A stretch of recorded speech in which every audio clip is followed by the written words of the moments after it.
Welcome to Your Next Level Now with your host, Bob Donnell. As a human behaviorist, Bob has helped people from every walk of life reach their next level, both personally and professionally. Whether a celebrity, professional athlete, or entrepreneur, Bob has helped them align their behavior with their desired result in their life and career. This is Your Next Level Now with Bob Donnell. All right, guys. Hey, so I know this is a bit impromptu because my friend Wesley Gu and we've had conversations that for many years we've had people say, "Man, I want to listen in on the conversation you guys have," and you really do. Without being braggadocious, you really do, because I think one of the things that Wesley brings to the table is his candor and his ability to be relatable to anyone from any walk of life, and his ability to help everyone, including ourselves, get better. And you get to determine what better is. But I know that, when Wes and I talk, it's always just, we always just start talking, and all of a sudden it turns into this hour-long conversation that we both walk away. And Wes, if I say anything that you correct, please correct. But we both walk away going, I'm better for having spent that 30 minutes, that hour, having that kind of conversation with another person. Wouldn't you agree? Yeah, for sure. I mean, there's so many times when I think, we're just having a really great conversation about something, and then people were like, "What did you and Bob talk about? What did you guys talk about?" Or what did you? And really, it's nothing, I mean, in my mind, all that profound. We just don't chit chat much. We go straight for something that's meaningful and vulnerable, and this is our experience, and maybe somebody else can benefit from it. So, I like that you push me to sort of say, "Hey, let's do this live. Let's come on and talk and have some fun." I think that's one of the great things, though. Glenn Morshower and I have this conversation, and he says, Bob, he goes, I can't always find people to volley with. Right. Yeah. And I think that's a great statement. He and I, shared that sentiment for many years now, that it's tough to find people that can volley. It's kind of like going to play, and I know this is going to come out wrong. So guys, if you don't like it, I'm sorry, but no, I'm not sorry. The thing is it's like going to play tennis with somebody who hasn't ever picked up a racket before. It's painful to be on that tennis court doing that. I know, because I'm normally the painful one that can't play tennis, but I know what painful it is. And sometimes when we're having a conversation, you're in a group and you're listening, you're like, okay, I don't fit in here. Or where's this conversation going? I don't get it. Yeah. Which is when you have somebody like you and I, we've been friends for, 15, 20 years now, 15, 17. Yeah. We kind of know each other pretty well. And so we can ask questions and wait for an answer, and know that it's going to be an answer. It's not going to be let's hedge the bet. Let's dance around it. And we also know that the questions we're going to be asked and ask are going to be meaningful. They're going to be with substance. Yeah. I mean, I think the thing, without, spending this time to sort of build each other up too much, is that I really think you are the one person. I mean, I shouldn't say the one, because that's to be mean to everybody else, but you are definitely one of the only people who knows how to ask me personally the right question that can elicit from me all kinds of things that I didn't think were available to me. So I think, generally, I think I know a good deal, and then I get stuck, and then how to frame something to me, how to ask me, and it's like, oh, it unlocked things. And if it wasn't for you, and maybe one or two other people in my entire life, I wouldn't be as whatever I am now, because I'm grateful to you, basically, for opening doors for me that I've never been able to open on my own. Thank So you. anyway, yeah. So I that's appreciate that. I think one of the things, Wes, that I've always admired has been the ability for you to take a 30,000-foot view. You don't get yeah. muddled down in the weeds. You don't get, trying to get figured out. You kind of have this bigger view, and you ask. I love one of the questions you ask, and guys, this is a great question. One of the questions he'll ask is, he'll say, "Well, if like in a relationship or in a business partnership or whatever," he asks this great question. He'll say, "So if I were to talk to your partner without you there and ask them what the problem is, what would they say?" I don't know. I don't know that, always the people always go, I don't know what he'd say. And Wes is really skillful at asking that question in such a way that he gets to give them the answer that they needed, but they already had. What's the question? Frame the question the way you do. Well, it's part of a larger issue where it's difficult for people to step outside themselves and see things objectively. And I remember somebody asked me one time, if you could name one thing in all your years of personal development or working or speaking or whatever, one thing, just one thing that is the biggest game changer. And of course, that answer changes, weekly, if not daily. But I think one of the consistent things I would say is the art of detachment. Now, a lot of people interpret detachment as indifference, which it's not. Indifference is not caring. I'm indifferent to this situation. Detachment is it's more of the sort of non-attachment posture, which is you're committed to something, but you're not attached to it, right? You don't need it for your own personal betterment. And I think that in any really valuable relationship with yourself or with other people, the ability to detach and objectively stand, like you said, kind of 30,000 feet up and look down at a situation and say, okay, what am I thinking in this situation? What is this character thinking in this situation? And what is this person thinking? And be able to objectively talk about that is gold, because then it helps you remove yourself from the immediate emotion and speak objectively. They say great chess players can see 17, 20 moves down the board. Whereas an amateur chess player like myself, I just see the next move I'm doing right there. So you brought up couples, and one of the things with couples is if I'm talking to, let's say, a wife about challenges she's going through with her husband, and I'll say, well, you've told me all the things you've told me, and if he were here and you weren't here, what would he say about you? Yeah.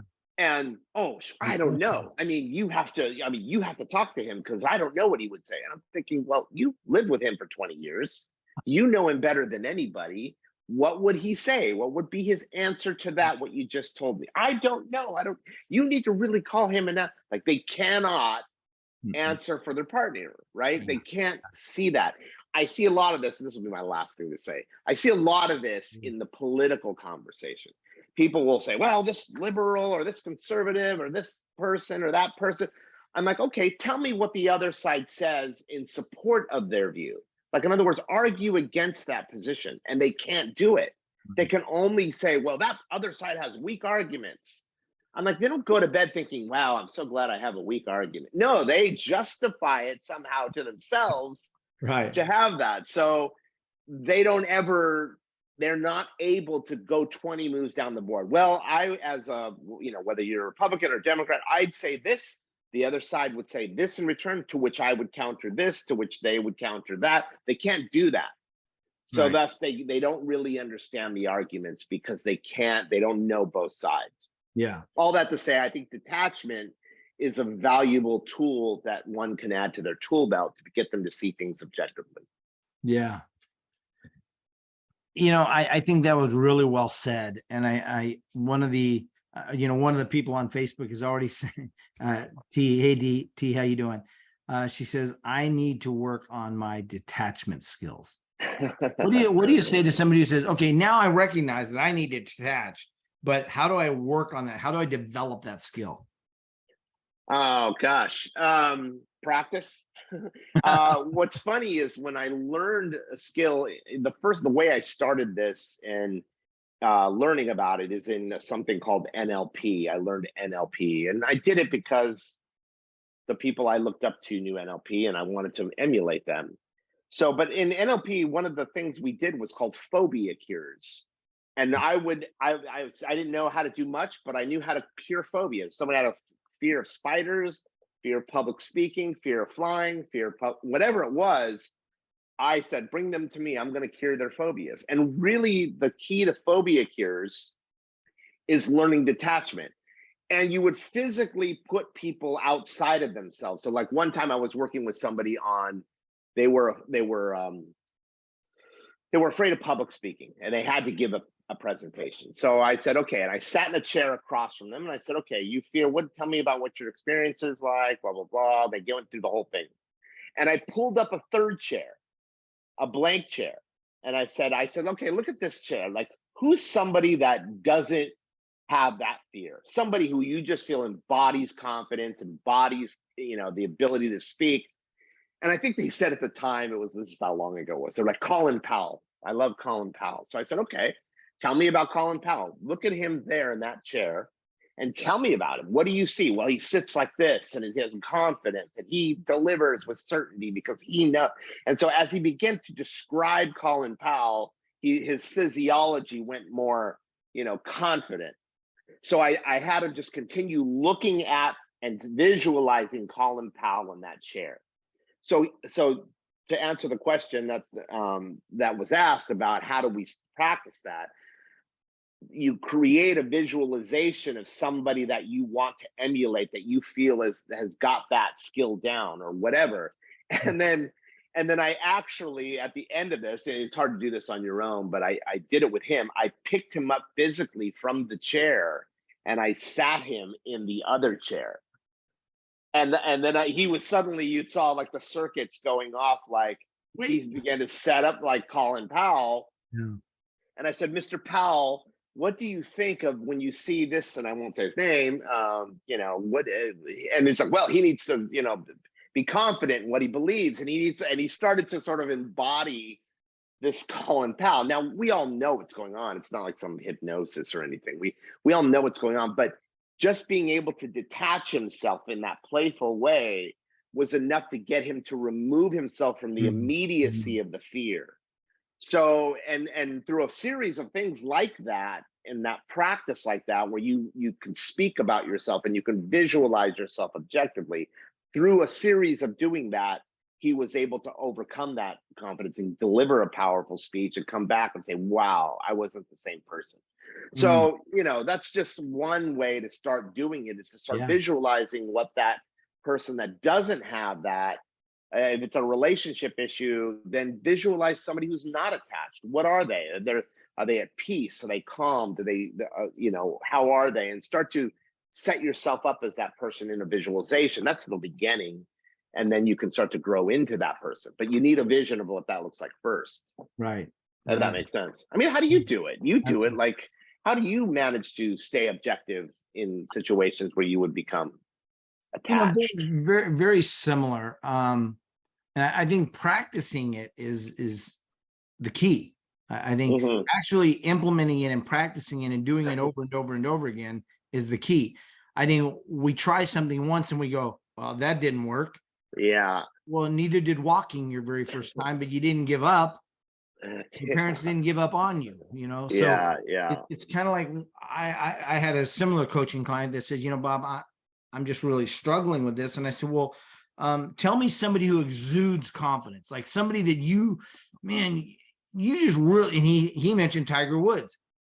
And I said, okay. And I said, who else? Like, man, you just, and he goes, Tom Osborne, the head coach of the Nebraska Cornhuskers many years ago. Yeah. And I said, okay, so I want you to Google Tom Osborne, and I want you to Google Tiger Woods, and I want you to Google confidence.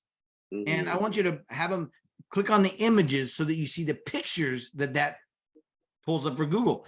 And he pulled up this great picture of Tiger Woods doing his fist pump on the green after he sunk this long putt, and Tom Osborne, his confidence, just strolling out on the field. And I said, now look at that, and then say, how do I emulate that the next time I go into the next meeting? Yeah, that's good. The next time I have this issue that's going on in my life. Yeah. And it was really helpful for him. But, you know, let's be honest, it was really helpful for me because I remember thinking, Yeah. yeah, Bob, that's great that you're giving him all this great advice. Now do it. Yeah. So I think, you know, It's always easier to give the advice. yeah, it is, you know, but I think then the repetition, right? Tony talks about Absolutely. repetition is the mother's skill. The repetition, how often are you willing to do it even when you don't feel it? Yeah, absolutely. That's I mean, the it's key. and it's not easy all the time, right? I mean, we talk Right. about this. I've had conversation with you about this because you care deeply. And so I remember us were talking about, I was like, Bob, you can't be attached to this. And you're like, but I care because that's what's best for them. And it's not always easy because we do care. Your heart's bigger than mine. So mine's black like my shirt, but yours is still, thriving. But Yes, yeah, guys. it's a practice thing. You even see it. There's a thing called perceptual positions, Hmm. and it's an exercise you play with people. And it's like, let's say there's a car accident, and a priest walks by. What would a priest do? Well, he'd probably say a prayer for the people in the car. What about Superman? If Superman flew by, what would Superman do? Superman would lift the car with his strength. And what about Jesus? If Jesus walked by, what would he'd do something different? What about if Warren Buffett walked by? Well, you'd probably pay for all this to get like you put yourself in other people's Yeah. shoes to say, if I were, it's kind of like a WWJD, right? What would Jesus do? That's an example of perceptual positioning. Right. You put yourself in other people's shoes to say, if I weren't me and I were somebody else, this is what I would do. And that's another way to start to get in the habit of detaching yourself from the immediate thing and seeing the situation objectively in different ways. Like I'll often say, well, what would Bob do in this case? I've told you that before, where I'm like, what would Bob do if he was here? That's, with 4th down and 10? No, he'd run it. What would Tony do? What would Than Merrill do? What would whoever do? Somebody, Elon Musk or whoever. What would they do in this situation? And I think what goes on top of that is what we were kind of alluding to a minute ago, and that is it's you got to build the muscle. Yeah. Before you need it. Yeah. You don't wait to build the muscle when you're called on to lift 300 pounds all of a sudden. That doesn't work so well. But build that muscle. And I say, when we talk about this kind of thing, I think the key is just to start building the muscle now, even in little reps. Mm-hmm. In 20 pounds, 50 pounds, whatever. Somebody else, Scott Harrell, brought up, he said, I feel the same yearning to go deep with other men in my life. So many folks are in a rush to keep the conversation light. I think he's referring to the first part of this. Yeah. Minimal investments. And I think, you and I we both feel with that 100%. Yeah, for sure. For sure. I also think another tip you can do is start to, whatever works. We were talking about this earlier, right? Whatever it takes to get the job done, as long as it's legal and ethical and moral and all that stuff. But whatever you need to do to get it done. So one of the things when I first started coaching 20 years ago, a saying that we used to say is committed but not attached. I'm committed but not attached. In other words, I am here as long as you want me to be here, and I can help you do that. But the minute you say F off or I don't need you anymore or whatever, hey, look, I'm not losing any sleep. That's your decision. And I respect your decision. Well, I don't have to respect it, but I acknowledge your decision. So the point is to say, like, listen, committed and not attached. Say that mantra to yourself, committed but not attached, whether it's in a relationship or whether it's in a business transaction or whether it's in something personal that you're clinging to. Right. Just say those words, committed but not attached. Those 4 words, committed but not attached. And just say that. And that can also be a way to sort of build the muscle slowly. I'm committed but not attached. I'm not going to do that. I'm not going to cling. I think that's a great thing to enhance a little bit with committed and not attached. We have to say that mantra to ourselves. We have to build that muscle of saying it even when we don't feel it, because sometimes we're going to have to say it and act upon as if we're not attached, right? Yeah, yeah, Um, yeah. But one of those things is some of the people that in sales, training sales, which I was doing for a long time. One of the things we have to say is the willing to walk away will typically win the negotiation. Yeah, yeah, yeah. And that's what we have to remind ourselves of is, look, I got to be committed to carrying this through as much as possible. But look, if you don't want it, Yeah. okay, I'm okay with that. I'm willing to walk away and then let them say, well, wait, I don't want to lose out Yeah. on that can tell opportunity. there's a good litmus test. We were just talking about this earlier before we went live, is to say, I mean, me personally, I'd say something like, let's say it's a business thing. If I had $10 million liquid or $100 million in the bank right now, would this be an issue? You're really good at that. And if you say no, then you're attached for the wrong reason because of scarcity, right?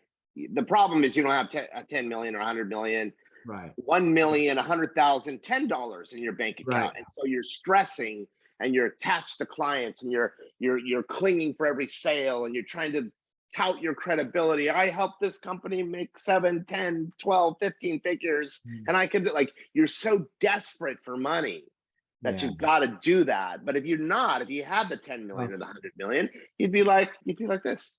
Hey, do you, like, I'm here to help. You want my help? Great. If you don't want my help, I'll drink my coffee in I'll drink silence. my coffee. God bless you. Good luck. Right. But you wouldn't care. But that's a good litmus test for me. It's like, I think if I had, an abundance of resources beyond my imagination, would this be an issue? Now, sometimes the answer is yes. Like, let's say I'm worried about my parents' health, and cancer or something like that. Well, if you had $10 million, would this still be an issue? $100 million, would this still be an issue? Well, yes, it would be, because there are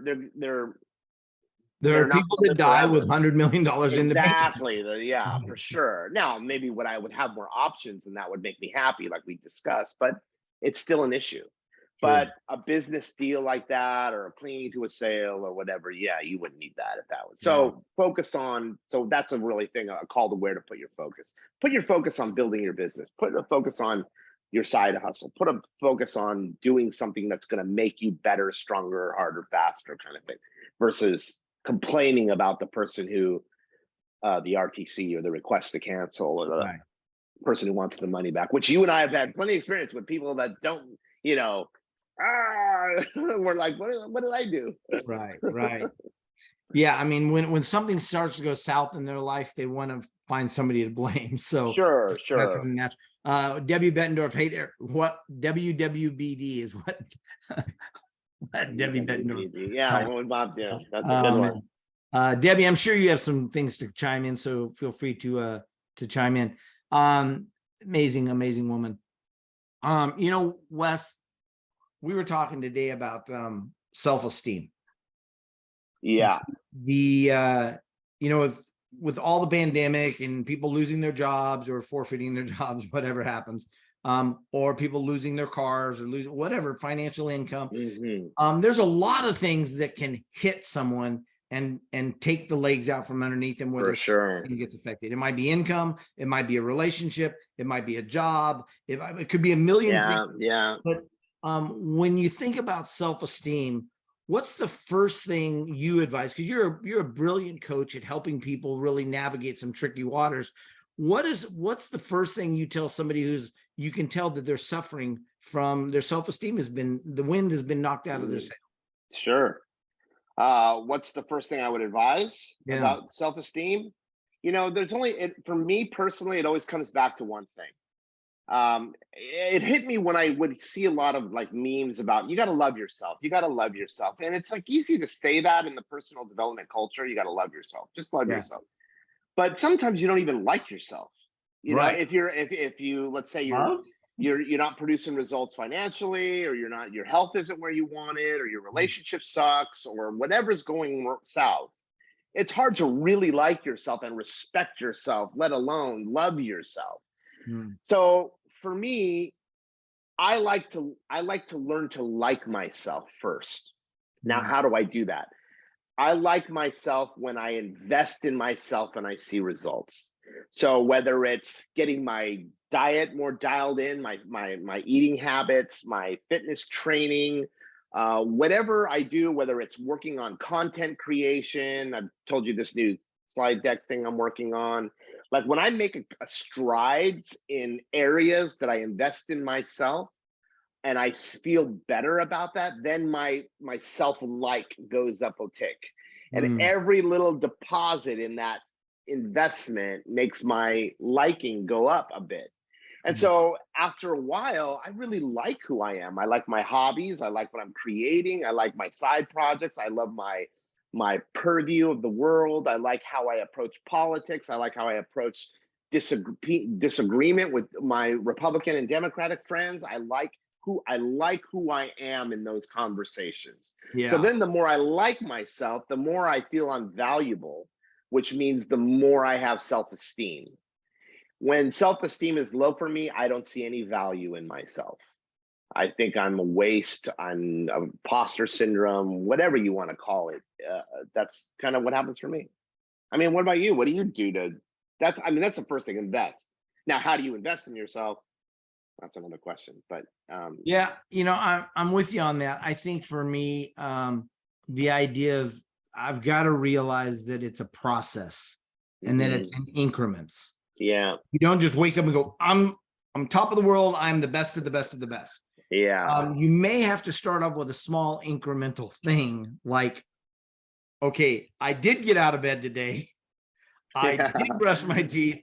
And now, although I'm not making it to the gym, I did more than I did yesterday. I mean, it might be something as simple to celebrate the little things, I think is Yeah, one of, there was a then add on those. for sure. There was a funny meme that had like little golden stars, and it was like adults should get gold stars too. Like, yay, I didn't kill anybody today. Yay, I didn't curse anybody out. Yay, I didn't drink a whole, 2 bottles of wine. Yay, I didn't do it. Like it's yeah, I think so too. The baby steps Maybe. approach, like Yeah. slow momentum, I think is a great approach. You know what? And really investing in yourself is one. The next thing and is to surround yourself with people Mm, who can feed into you. amen. I'm not just talking about friends, average Right. friends who just like I have some friends that, we just go out, we have fun, and that's great and it's valuable and it is an investment. But there are people that I can say, listen, this is what I'm going through. And like yourself, and you'll say, well, have you considered this? Or what about this? Or what do you find this? And it's like, I haven't thought about that. And I just knowing that I have the support of somebody that gets it and it's been there and um is invaluable. So if you are, I guess my point is to say it, don't go it alone. If somebody's wondering, how do I start to go this? That was what I'd say. Don't go it alone. Find yourself associating with people who can pull you up. The Tony Robbins has a great phrase. My old pal Tony Robbins, love your family, choose your peers. Mm, And I like that because yeah, of course, love your family, love them more than life itself, but choose your peers, yeah. choose who you hang around with. I'm not saying get rid of people, but choose a conscious peer group that stirs your soul, Yeah. which I owe you for 15, however many years it's been, 20, 100 years. I'm Like grateful. Yeah. likewise, brother. John Hackleman, who's a great UFC trainer. He's trained some of the greatest champions, Chuck Liddell, uh, Glover Teixeira. He's on right now, and he says aloha. And John Hackleman is one of those guys that, man, when you follow him on wherever you can follow him, because he always has dropped some great knowledge. But he is a big one on building up your self-esteem to the point where you can handle the situation, whatever that is. And I think sometimes we wait too long to start building it up versus Yeah. if we just took the little incremental steps every day, Yeah. we could really grow and develop the self-esteem faster. And I think the other thing I want to talk about self-esteem is it's not just good to build up self-esteem. You have to learn how to sustain it, Mm. because at any given moment, You can have a death in the family. You can have a disease in the family. You can lose a job. You can lose a big contract that, or pandemic Mhm. hits and Absolutely. you lost everything, you think, right? You've lost everything. And if you don't have something that you can reach back down and hold on to in that tough Yeah. time, Yeah. John Hackelman, one of those guys, man, he is just serious about being serious about taking Yeah. care of yourself and your family and your businesses and all that stuff. And I think sometimes we get lost because we go, oh, it didn't work. Well, no, it worked, but it's like, and I have to be careful with this too, because my business took a big hit with the pandemic, right? Mhm. Obviously I'm not speaking, I'm not going on. I think every one of us who had any sort of live event sort of background took a hit. Yeah, absolutely. Here's what I said to myself, and I said to one of my clients the other day, I said, if you are still blaming the pandemic, you're doing something wrong, because the pandemic is technically over, right? Now, who knows what's going to Yeah. happen next? Yeah. We're not even talking about that. But the bottom line is, if we want to keep holding on to something and blaming something that's not even here now, and you haven't done anything to modify or adjust or use the keyword pivot, if you Yeah. haven't done anything to pivot by now, you probably need to look back at what you didn't do, not what Yeah. you couldn't Yeah. do. I Didn't think versus there's, couldn't. yeah, for sure. That's a very true. Didn't versus couldn't. Um, and that pretty much makes everybody guilty at some level, right? And there's always things we could have done and didn't do. And we say, we couldn't, but really we just didn't. We just didn't. Yeah, that's great. And I'll give John Hackelman another shout out, because I think it's so amazing. When the pandemic hit, he he has a gym where he trains fighters and he trains families and does all this Uh-huh. stuff. And he just said, they said, you need to close, and he goes, no. And they said, you need to close, and he goes, no, I'm not going to close. Well, you can't have people training in your gym. What they're going to be training in the gym. Well, how about if we do it outside? You can do it outside, but they're training inside my gym. Yeah, yeah, And yeah. he had foundational reasons for that. But I think this is Sure. what I want to say about self-esteem. He had foundation where he says, no, putting a mask on somebody who's exercising is not to their benefit, it's to their detriment. Well, Um, okay, so then well, I won't but he had comment a on that. conviction. What I'm saying is he had a Absolutely, conviction about absolutely, what absolutely. he believed was the right thing. And so he did, and he weathered the storm, and he, obviously business goes up and down and everything, but Yeah. he's still in business. He didn't close his Yeah, I gym. mean, I see what I see in that is somebody that recognizes that there's a problem that requires a solution. And the solution isn't about the resources, it's Right. about their ability to be resourceful. Right? If I Yeah. can't do this, I'm going to find a way to You're do gonna do this. something else. Yeah. So, how many restaurants said, okay, we can't have people inside, we're going to build an outside area. Outside Like, patio. Yeah. it costs money or whatever, but it's like Yeah. people found ways to get creative and still be law abiding citizens or whatever you feel about that. But Yeah. my thing in that is like, store up for yourselves, store for yourselves treasures in heaven, store for yourselves a sense of resourcefulness so that during the lean times you have it. Some people saved and or had investments and had money, and so when they went through the pandemic, they were okay. Some people didn't; they spent their last dollar, and then when the pandemic hit, they were in trouble.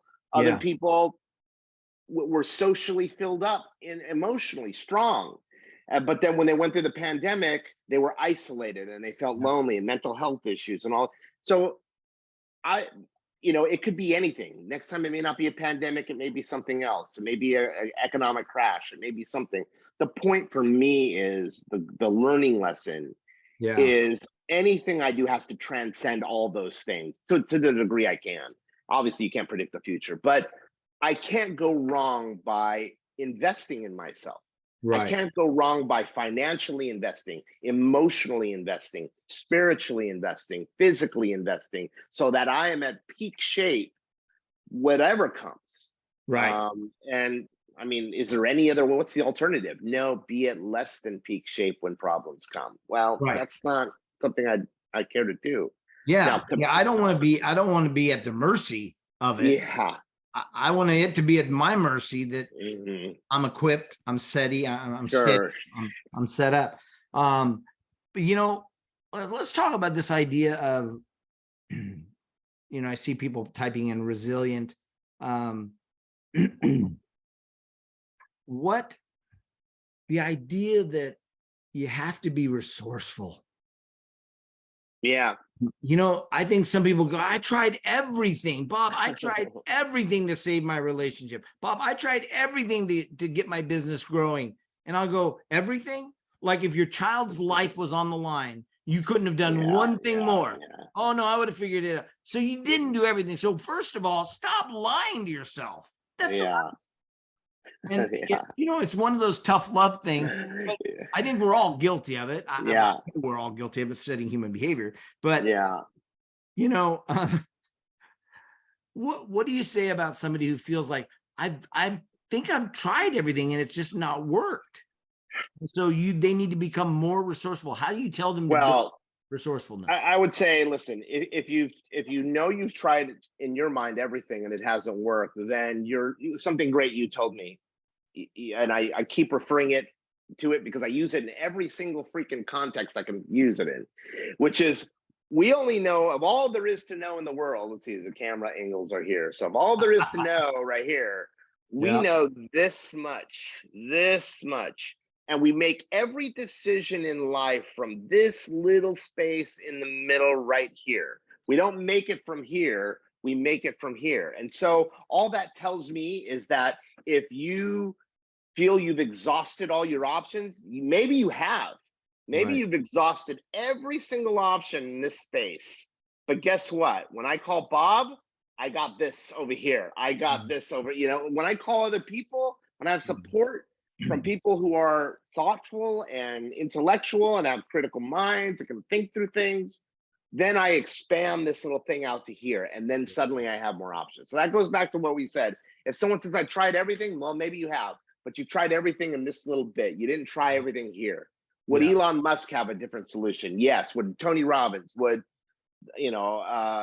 whoever, would they have different solutions? Warren Buffett? Yes. Okay, so then all you're telling me is you don't think like them. Yeah. So surround yourself with Bob, or surround yourself with whoever that you can surround yourself with that can expand that mind. Yeah. I do not like blame. I do not like blaming people, events, situations, all those things. I'm not denying them. We tend to be binary in our thinking. Well, for you telling me not to blame them, you're denying that this happened to me. Not at all. And I'm sympathetic. Bad things happen, abuse, trauma, all kinds of trauma happens. But what we do with it all, we only have so many options. We can either just live in it forever, we can work on getting some healing, or we can, there's not, what can you do? So for me, blame is just the ultimate road to absolute impotence. Because you literally take your power, well, figuratively, take your power and you hand it to somebody else. So like I remember there was an incident where two people I loved dearly got in this fight and they were blaming each other. And so the one said, I want to resolve this, but this person, blah, blah, blah, blah. And then this person said, I want to resolve it, but this person, blah, blah, blah. So both of them could have resolved it, but they said, I can't because the other person. So they literally, I got this visual of them taking their own power, not to get all personal development woo-woo, but they literally, or they figuratively took their own power and they handed it to the person they were blaming. And then they went, I can't do anything because they've got my power. So both people were like, I can't do it because they've got my power. And because of that, I'm like, what are you talking about? You each have your own power. You don't need to say the other person's doing it. So that's why I'm just so anti-blame, government, God, the devil, the economy, algorithms, whatever you want to blame, just get it out. Just don't even go that way. Get resourceful. And that's always a better investment. I agree. Even if you have to invest a little more time. Absolutely. And I'm preaching to myself. I'm the chief, it's easy for me to blame. So, I even blame traffic. I catch myself blaming traffic. Why does this guy get in front of me going slow? No, they didn't just cut in front. You were going too fast. Slow your ass down. Like, you don't need to be going that fast. If you had 10 million, 100 million, 200 million in the bank right now, would you need to go 85, 90? No, I would not need to do that. Not that I go 85, 90, mom and dad, if you're watching Right. this. No, I would never do that. any But highway patrol. that is exactly, any not highway him. patrol, I That is don't do not that. him. I'm much more You know, careful. but I agree, and I think that brings up this other point though. How do you? I think you have been very good at it. I've been very good at it at times, but I've seen you do it and been very good at coaching yourself. You know, sometimes you don't need a coach to tell you, "Hey, get off your ass and do something." Yeah. But how do you coach yourself in those critical moments of your life? I try to do a mix, right? I try to do a mix of tough love and calling myself out. I'm not afraid to call myself out, but I don't beat myself up. And there's a difference there. Usually when There's a people big think, difference. yeah, people either judge themselves or beat themselves up, and they don't want to do that, so they let themselves off the hook. There's that middle area where it's calling yourself out, but not beating yourself up. You can't lead anybody in the world when you're too busy judging them, and Right. that starts with you, right? If you're beating yourself up, you're never going to lead yourself out of the muck. If you're beating yourself up or you're judging yourself, the key is to call yourself out, to say, and you know, Dr. Bill Janishak and I, who you introduced me to, I'm our dear friend. We like this meme that's really hard, but it says, "You could be brilliant, but you're a coward." And we like it because some people might think that's a little harsh, but we really like that for calling Right. ourselves out. Like, listen, I love you, but you're being a coward right now. Get Right. off your ass and do something and stop whining. And I'll be the first to give you a big hug, and I'll help you out, and I'll hold your hand up, or I'll do whatever it takes to help you. But stop wallowing in your pity party. Yeah. Time to get up. Time to get off the mattress. You've been down for too long. Anything I can do to help, but you know, and sometimes you need to call yourself out for that, and other times you need to give yourself a big hug. I think it's easier for us because we coach, right? And we've coached Yeah. for a long period of time. But I mean, there's going to be people watching this that are Good watching and bad. right now. I Good can and see bad people though, right now because that are we. going, I've never had to call my. I don't know how to coach myself. Yeah. Well, they can call you because you and I have had plenty of experience. But we can also let ourselves off the hook easier because we know all the routes around it. We know all the exits. We know Ooh, all the good point. shortcuts, the hacks, the cheat codes. We know all that. So it's easy for us to be like, oh, I'm not doing that. Mine's more sophisticated, right? Mine's more advanced than the average. We can recognize amateur blame, but the sophistication blame, when I'm sure he's human. I'm sure Tony Robbins blames. In fact, I know he blames. So I mean, people blame. It's human. All of us do. There's no one who doesn't ever do it. But it's like his is more advanced. We might not even recognize it as blame, but you know, anything that takes power out of you, Yeah. and puts it on somebody else. And I'm not talking about, you know, no, deny the fact that you got diagnosed with cancer. There's no patent. I'm not talking about that. I'm just talking about if it's in your power to do something about it or respond to it differently, then we should do that. And you and I have both had plenty of experience with that, right? Yeah, and you know, I can see somebody watching this and going, "Well, that sounds easy for them," just because they know what to say to themselves. Sure. Yeah. But I think you brought up a great point. Because we've done it so much, we also know how to get around some of the best coaching that's available, right? Yeah. You know, I see T putting on there and she's saying, I beat myself down. Yeah. So what do you say to somebody who says, I was doing better, but now I failed and now I'm beating myself down. What do you say? Stop it. Watch the Bob Newhart. Yeah, remember, send her to the Bob Newhart thing about stop it. Right, we all do it. This is why I'm big on laughter, right? This is why I don't take myself too seriously. Laugh at yourself. Like, we're all trying.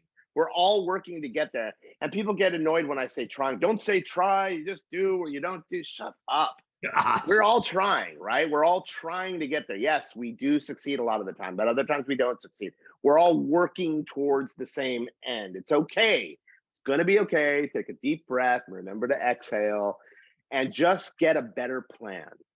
So better plan is right. I mean, for me, it helps writing things out. I can't Mhm. just go from being in that state to setting goals. It's too far of a leap. I need that pole vault. I need to be further back to get that pole vault to go over. So I can't just go like, well, set some new goals and get it together and do that. I can't do that. So I have to go get like a cup of coffee and go and sit down with a journal and write down everything I feel. Brain dump as raw and honest as possible. F this, screw this, I'm angry. I told you about this, several times.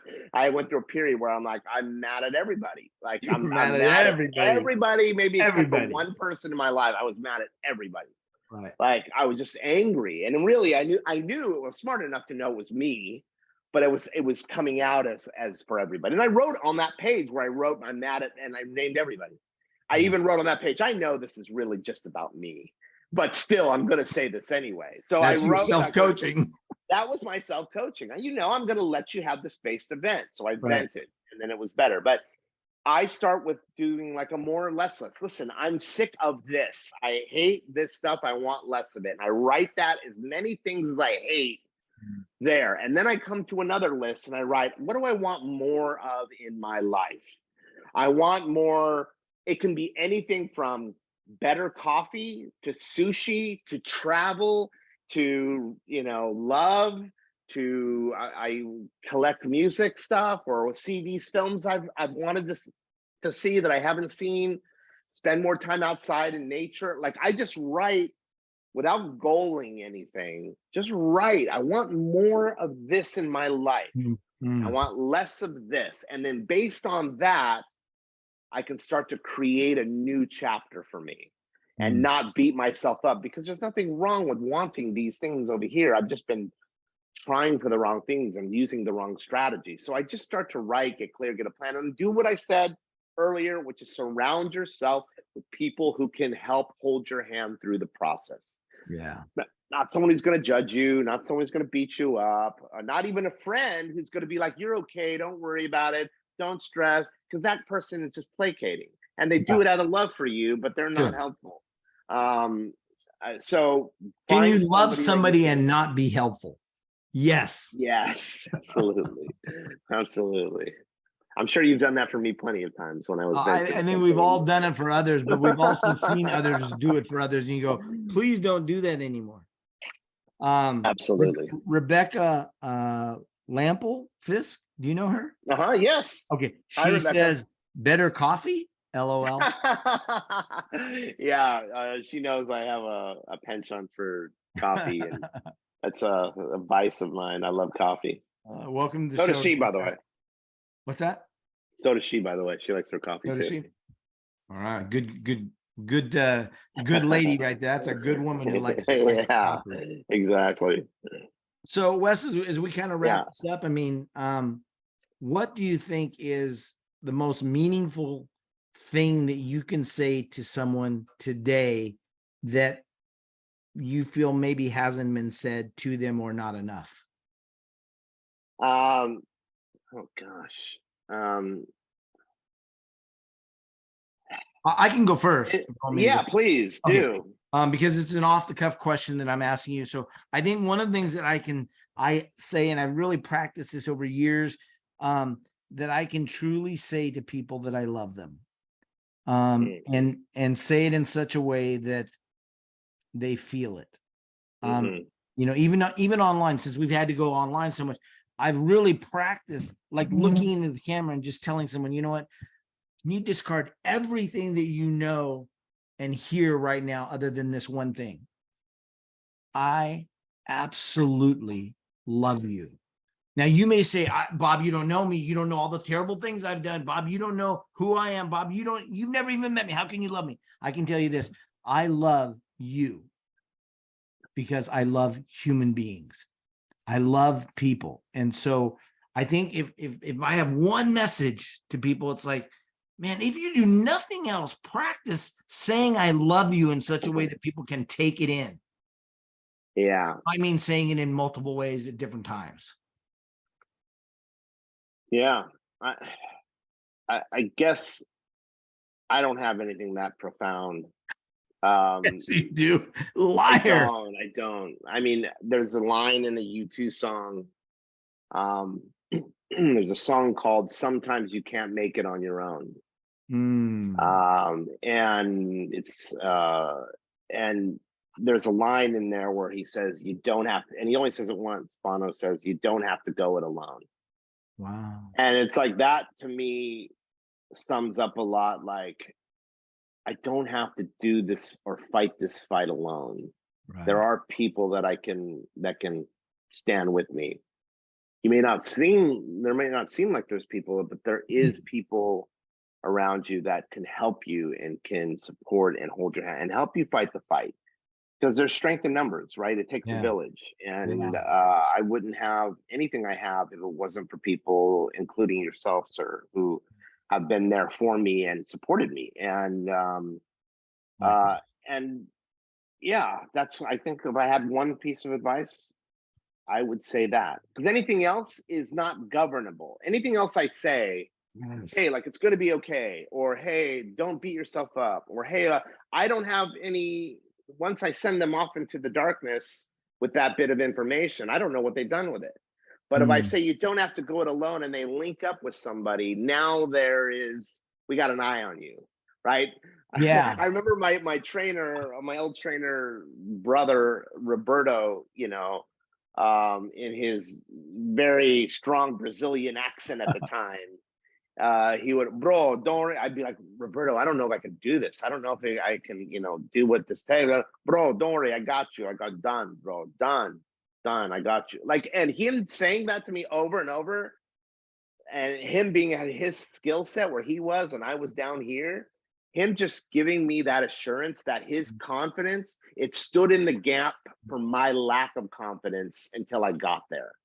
So Yeah. he stood in the gap and waited for me and sewed into me until I was at the place where we weren't. He wasn't ever, well, I want to be better. He didn't have that ego. It was, bro, I'm so proud of you. You're so good now. You're so. So he has always been, that guy, Mm. quality. And so him saying, bro, I got you, done. Like, no problem. Don't worry about it. I got you. Like, him lessening the and being there for me, linking arm in arm with me, you doing that for me, my other friends, just being Mm. there, that has helped me go along a lot further. Yeah. I think what I like about what you're sharing there is what I liked about what I shared, and that is it's universal. It's never Yeah. going to go out of style. There's never going to be a time that Yeah. that doesn't apply. Yeah. You know, there's things that you can say that be a platitude that's good for the time, but Yeah, doesn't exactly. doesn't transcend that moment. It's like the jeans and t-shirt of the fashion world, right? Jeans and t-shirt will always be Yeah, yeah. fashionable. But yeah. I love this story that I used to share from stage a lot. Haven't had the reason to share it lately, but the story goes something like a lady is on a subway, and it's early in the morning, and she's got two little kids with her, and they're she's just kind of looking to herself, thinking to herself, and the subway's kind of crowded, and these two little kids are like running up and down, up and down, up and down, and there's this guy in a business suit, and he's just like watching him and watching him, and you can tell he's just getting irritated. And he finally says, ma'am, could you do something with you? Could you get them under control? And she looks up and she says, with tears in her eyes, she goes, I'm so sorry. We're coming back from the hospital where their dad died, and I'm just not paying attention. I'm sorry. And what do you think his response was? Yeah. You bitch, you should do. No, he's like, Yeah. how can I help? What can I do? Yeah. Hey, kids, come over here. And I think, that's a great time that we just have to be reminded that, man, we're all in this thing together, and we're just handling it Yeah. differently.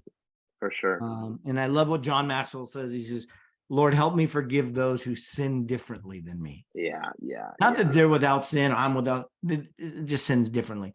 What do you have to say about that as you can take this and close it? Yeah, I think absolutely. I mean, there's there's a thing where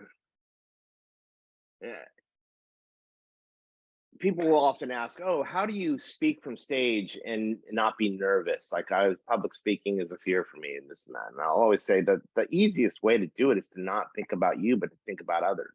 I find there's two kinds of people, right? There's people that only think about themselves, and there's people that are others focused. You're either me focused, others focused.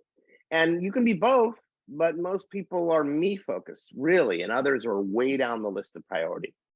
And what makes this, what I tell my clients who I train in speaking, I'll say there's two kinds of speakers. There's top-down speakers and bottom-up speakers. Top-down speakers start with themselves and what they want to say, their stories, their anecdotes, their product, their service. They start with them. Great speakers start from the audience up.